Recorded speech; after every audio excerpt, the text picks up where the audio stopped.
Hello everyone and welcome back to our second episode where I'll be teaching you everything you need to know about bar chords. Just in case if you're a beginner and you haven't watched the first episode of this series, I'm highly recommending you to start there. That's where I'm breaking down every technique and every single detail to get you started in the right way.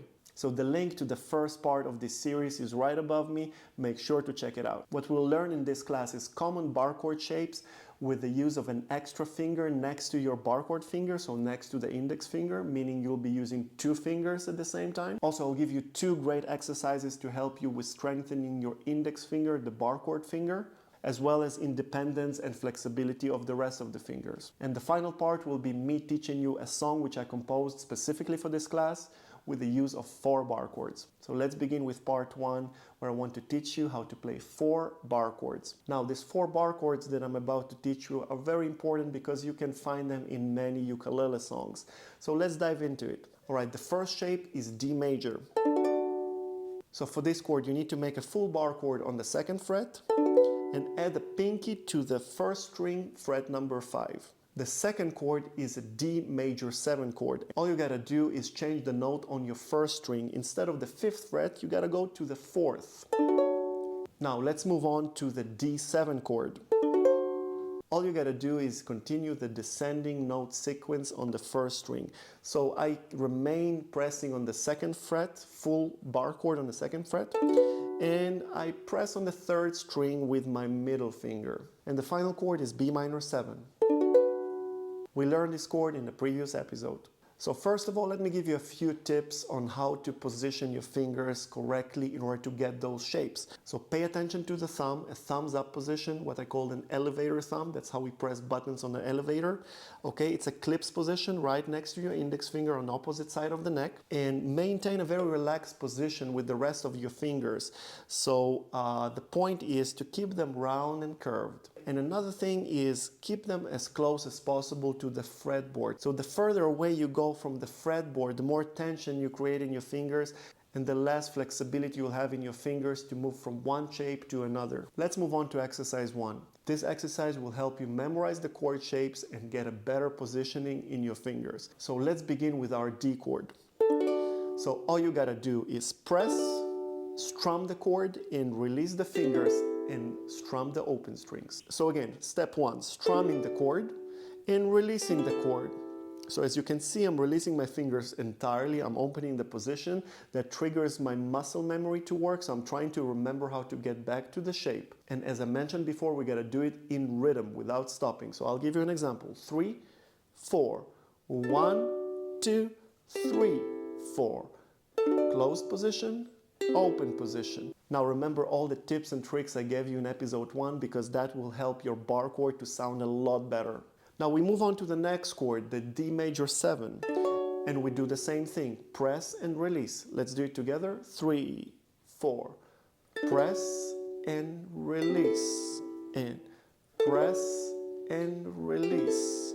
And let's do the same thing for the D7 chord. 3, 4, press and open, and press and open, and the final one, B minor 7. 3, 4, 1, 2, 3, 4, 1, 2.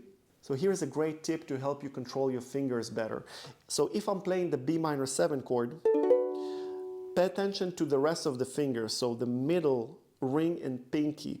Those 3 fingers are trying to be as relaxed as possible. So I'm not taking them away from the position. I'm keeping them round and curved and as relaxed as they can be. The same thing happens when I'm playing the D7 chord. As you can see, the 2 free fingers that I'm having, the ring and the pinky, they're round and curved, very close to the strings as a matter of fact. I'm not doing any weird angles with them, any weird positioning, because this causes a lot of tension in your fingers and this tension gets distributed in the rest of the position and to the rest of the fingers, and that's why the sound of your bar chord is not that great. And here is exercise 2. Let me first demonstrate.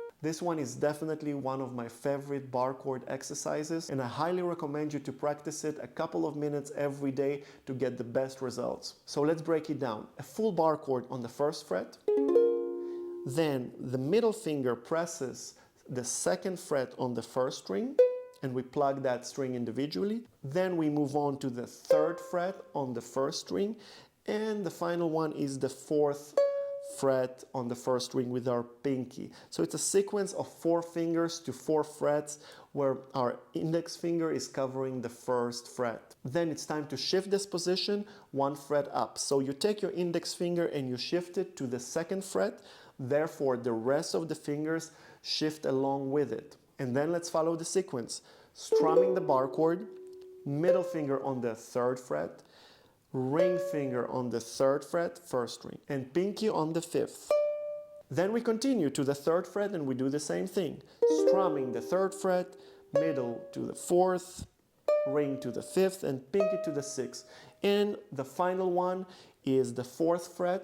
We strum this one, middle to the fifth fret, ring to the sixth, and pinky to the seventh. Now let's do it a little bit faster from the beginning. 1, 2, 3, 4, shifting positions, 1.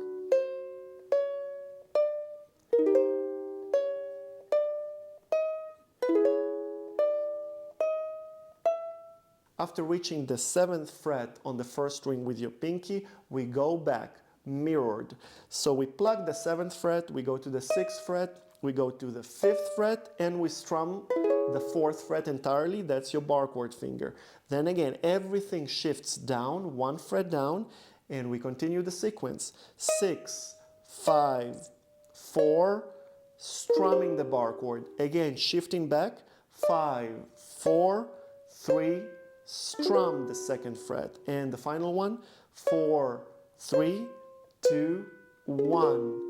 Now, one important thing that I would like to add is pay attention to your thumb, because we start going up the neck with our positioning and the thumb has to shift along with your index fingers. So they're kind of in line, you see? So the moment you start shifting positions and go up, right? So towards the 7th fret, these 2 fingers shift together. They go together. You don't separate them. You don't do this, right? So if this is our neck, you don't separate the fingers. They move along. So the next thing you gotta do is continue the sequence to the next string. Alright guys, that was the exercise, and now it's time to play a song together with the use of the chords that we just learned. So first of all, let me play the song for you. 3, 4.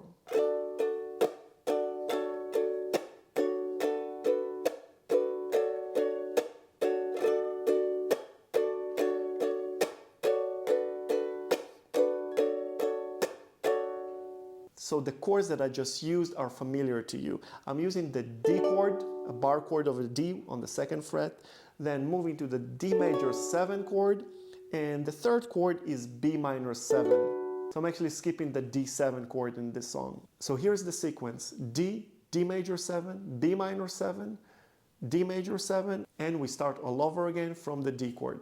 So now the right hand pattern goes like this. I'll give you an example of the first chord, the D chord. Down, down, chuck, down. So if you're not familiar with the chucking technique, just strum the chord downwards on the 3rd count.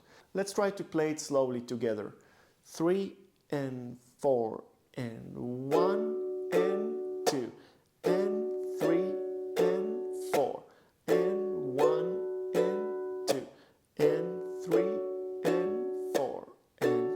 Alright guys, that was it for this episode. I hope you enjoyed it and I hope you find it useful. And if you like this video, I'm welcoming you to subscribe, because there's going to be awesome videos coming up very soon, great tutorials and tabs. So join the community of YouTube. And if you want to improve even further, I'm highly suggesting you to check out my Patreon.